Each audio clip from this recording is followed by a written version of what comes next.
Bread வச்சு ஒரு vegetarian toast பண்ணலாமா? வெஜ்ஜா? சரி, நான்வெஜ்ஜும் பண்ணலாம்.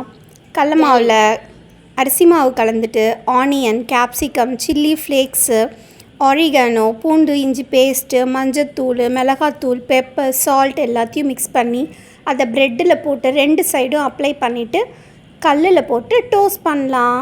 இதுக்கு நெய் விட்டிங்கன்னா ரொம்ப டேஸ்ட்டாக இருக்கும். மேலே லைட்டாக கொஞ்சோண்டு பெப்பர் தூவிக்கோங்க. இது 2 சைடும் திருப்பி போட்டால் செம்ம டேஸ்ட்டாக இருக்கும். இப்போ நான்வெஜ் டோஸ்ட் பண்ணலாமா? எக் எடுத்துக்கோங்க.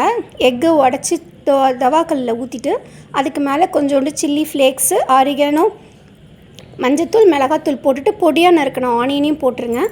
அதுக்கும் மேலே கொஞ்சோண்டு சால்ட்டு போட்டுட்டு ப்ரெட்டு டோஸ்ட்டுக்கு மேலே க்ரீன் சட்னி அப்ளை பண்ணிக்கோங்க. அதை இந்த எக்கு தவாவில் போட்டிருக்கோம் இல்லையா, அதுக்கு மேலே போட்டுட்டு 2 பக்கமும் திருப்பி போடணும். இது சிம்மில் வச்சு தான் பண்ணணும். ஜாஸ்தி ஃப்ளேமில் வச்சிங்கன்னா காந்தி போயிடும்.